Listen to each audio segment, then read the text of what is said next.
E esse dado comparativo não cabe, eu gostaria de fazer essa ressalva logo de início, não cabe ao internacionalista. Embora o Departamento de Direito Internacional e comparado, direito comparado aqui da USP, seja assim denominado, ou seja, trata de direito internacional e de direito comparado, o internacionalista, ele não é formado em direito comparado, não cabe ao internacionalista em si ele buscar qualquer tipo de similaridade, de paralelismo entre direitos e sistemas jurídicos de países diferentes. Afinal de contas, o internacionalista ele busca entender como se normalizam, ou se regularizam as relações entre os sujeitos do direito internacional. E aqui os sujeitos do direito internacional envolvidos são Brasil e Bolívia. Esses são sujeitos do direito internacional.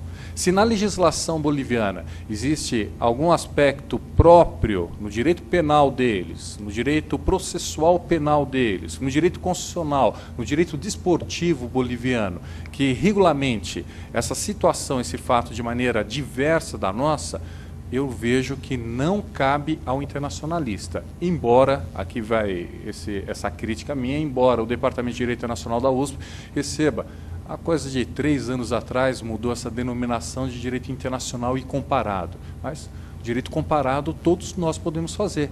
Não precisa ser internacionalista. O penalista deve fazer também o direito penal para saber como vai o direito penal nos outros países. O civilista, o consumerista, o constitucionalista pode e deve fazer o direito comparado. Agora o internacionalista não. Ele parte de outro pressuposto, que é a celebração de tratados internacionais. E a professora Janaína tocou num tratado internacional que serve como referência para que a gente busque entender uma situação muito grave que essa ocorrência traz. A professora Janaína falou da falta de acesso aos autos pelos advogados. Existe tratado internacional que dispõe sobre isso. A professora Janaína mencionou, ela já adiantou meu trabalho aqui, meu serviço. O Pacto de São José da Costa Rica, que é tão conhecido por todos os brasileiros, por conta de uma difícil interpretação sobre a sua incorporação no nosso ordenamento jurídico. Esse assunto ainda continua em debate, mesmo com o posicionamento de Gilmar Mendes, que entende que os tratados internacionais de direitos humanos sejam supralegais, ainda não existe uma regulamentação no nosso país a inserir os tratados internacionais de direitos humanos de maneira definitiva a resolver esse dilema entre monismo e dualismo aqui no nosso país. O que existem são correntes, o que existem são posicionamentos. Portanto, tem esse posicionamento de Gilmar Mendes sobre a supralegalidade dos tratados internacionais de direitos humanos. Tem um outro posicionamento que ainda falta regulamentação, que embora esteja na Constituição, que os tratados de direitos humanos possam ser incorporados com status de emenda constitucional, mas depende de um determinado quórum de aprovação. Só que falta regulamentação para tanto, no nosso Congresso Nacional aprovar esse tipo de votação. Portanto, tratados internacionais de direitos humanos continuam a ser um tema que eu digo agora como internacionalista, um tema que ainda está sujeito a várias interpretações aqui no nosso país. E existe, além do Pacto de São José, que eu já volto ao Pacto de São José, eu gostaria até mesmo de encerrar a minha breve fala com o Pacto de São José da Costa Rica, mas eu gostaria de mencionar 3 outros tratados, pactos internacionais, convenções internacionais que se relacionam aqui ao tema. O primeiro deles é o Tratado de Extradição Brasil e Bolívia. Existe um tratado internacional que regulamenta essa relação entre esses 2 sujeitos de direito internacional, Brasil e Bolívia, e é um tratado antigo, ainda em vigor, mas antigo. É de 1938 esse tratado internacional. Foi um decreto incorporado por Getúlio Vargas em 42, esse tratado de extradição.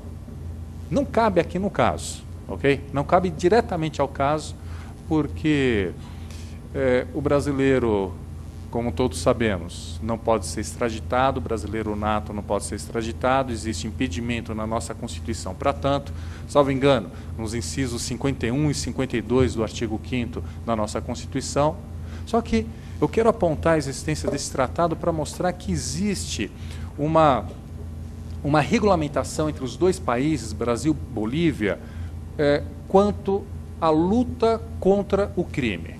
Tanto que o mote desse tratado, em 1938, eu fui buscar o mote, ou seja, a palavra síntese, a expressão síntese desse tratado de extradição, está logo lá no início.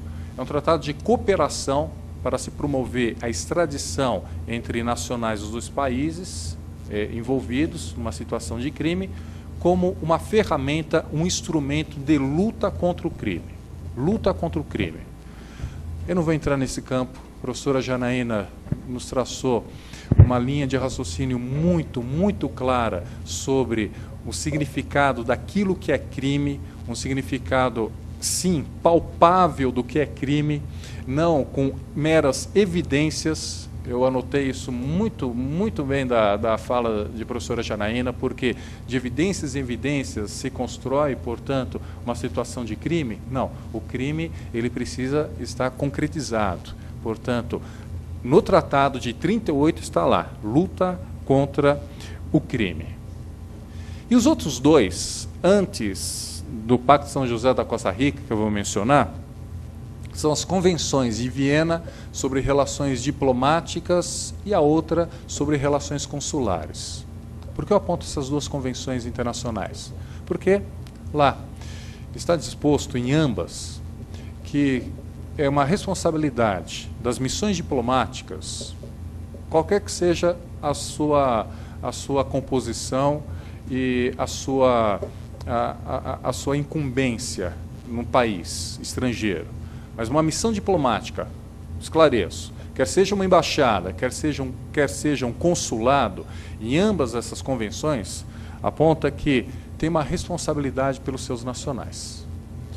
E no início, bem quando aconteceu a tragédia, salvo engano, foi em 20 de fevereiro, é isso, não? Foi em 20 de fevereiro, logo no dia 21 de fevereiro ou 22 de fevereiro, enfim, essa data aqui está sujeita à verificação, o embaixador brasileiro na Bolívia, o embaixador Marcel Fortunato Beato, ele se manifestou, ele acompanhou as pessoas que estavam nessa situação de averiguação, eu ainda chamo de averiguação, não de prisão, mas de averiguação naquele momento, hoje prisão, mas naquele momento de averiguação. E o corpo diplomático brasileiro, o embaixador, ele se manifestou e ele foi ao local. Eu me lembro, eu assisti uma reportagem na TV com a entrevista dele, ele no local, acompanhando, se manifestando e dizendo que ia prestar toda a ajuda aos brasileiros que estavam sob averiguação por conta daquele infortúnio, por conta daquele acidente, por conta daquela tragédia. Isso aconteceu logo no início. E logo em seguida, na esteira do que está contido nessas duas convenções de Viena, o site da Embaixada do Brasil na Bolívia tem mantido, desde aquela data, um alerta aos torcedores. Eu não sei se todos os colegas aqui tiveram oportunidade já de ver, de acessar, por mera curiosidade. Eu fiz isso por curiosidade. Está lá. O primeiro tópico em destaque no site, na primeira página do site da Embaixada Brasileira na Bolívia, está lá. Alerta aos torcedores, assinado pelo embaixador, repito, Marcel Fortunato Beato, em que traz uma série de recomendações de comportamento aos torcedores. E aqui eu aproveito muito do que a professora Janaína nos ensinou, porque eu não sabia disso, eu sou internacionalista, né? Eu não tinha essa perspectiva penalista e das teorias, da doutrina e essas modificações que ela tem passado. E na leitura, eu os convido a fazer isso, quando vocês puderem, colegas, hoje, amanhã, enfim, ainda com essa informação na memória, verifiquem, né? Façam a leitura desse alerta aos torcedores. E eu percebo muito desse desvio do direito penal no alerta aos torcedores, ou seja, não se comportem de maneira a que você se coloque em uma situação de risco. Espera aí, mas ele é torcedor, então ele não pode se manifestar, ele não pode ficar alegre, ele não pode se entusiasmar pelo seu time, e coloca uma série de situações, uma série de posturas que o torcedor ele tem que seguir estando no país estrangeiro, né? Ou seja, a leitura, eu sugiro, a leitura é essa, a leitura que eu sugiro aqui aos colegas é essa, desse alerta, com a leitura do alerta, com esse filtro que a professora Janaína acabou de nos mostrar, porque eu fiz a leitura, quando eu a ouvi, a professora Janaína, eu fiz a releitura mentalmente do alerta aos torcedores, elaborado pelo embaixador, que está lá no site, e essa nova teoria, posso chamar de nova, professora Janaína? Essa nova teoria do direito penal está lá no alerta aos torcedores, ou seja, torça, aproveitando mais uma vez, professora Janaína, torça sem torcer. Mas torça sem torcer, né? Tem algo disso no conteúdo desse alerta aos torcedores. Não entra no direito penal, não é minha área, no direito internacional. No direito internacional, por conta das duas convenções que eu acabei de mencionar, a Embaixada Brasileira tem tomado suas atitudes, tem dito, tomem cuidado, torcedores brasileiros, tá? Mas por conta do impacto, daquilo que traz, como vai repercutir no direito penal, essa leitura acho que tem que ser refeita desse conteúdo.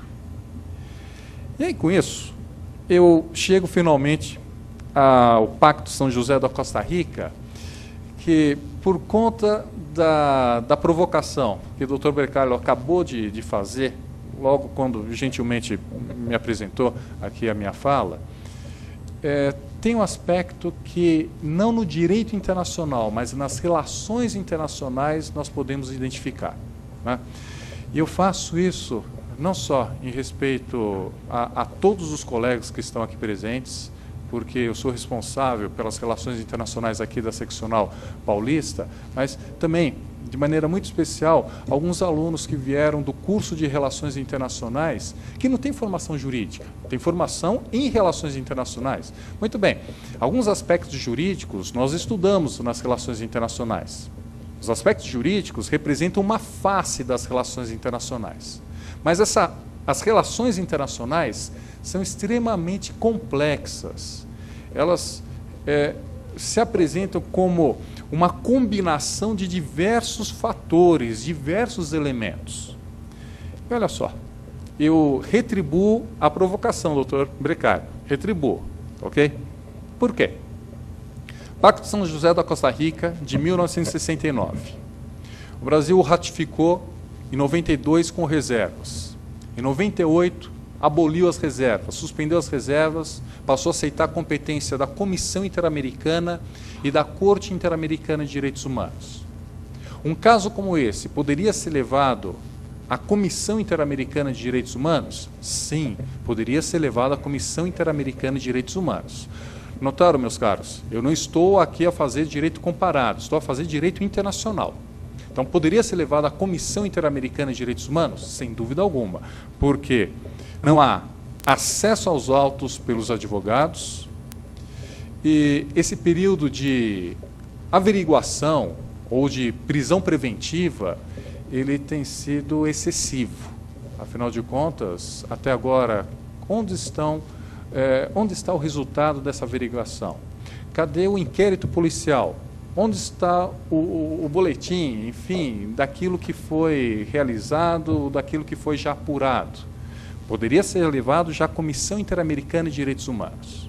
Só que existe uma proposta de um grupo de países que o Brasil se inclui, que foi deliberada na última reunião da Assembleia Geral da OEA. E eu ligo os pontos aqui para ficar claro para todos. Comissão Interamericana de Direitos Humanos e Corte Interamericana de Direitos Humanos compõem os órgãos do Sistema Interamericano de Proteção dos Direitos Humanos. São os órgãos de proteção dos direitos humanos da OEA, da Organização dos Estados Americanos. Muito bem. Na última reunião, na última reunião da Assembleia Geral da OEA, que aconteceu dia 22 de março, agora passado, foi deliberada uma proposta apresentada por Brasil, Venezuela, Nicarágua, Equador e Bolívia para a diminuição das competências da Comissão Interamericana de Direitos Humanos. Por que eles fizeram isso? Fizeram isso porque, dentre as várias competências, além da competência investigatória da Comissão Interamericana, também existe uma competência para a comissão propor uma espécie de medida cautelar quando direitos de nacionais, de pessoas, dos países signatários do Pacto de São José da Costa Rica estiverem sido violados numa situação grave, numa situação crítica. Aqui eu acompanho, professora Janaína, porque a situação é crítica, a situação é grave.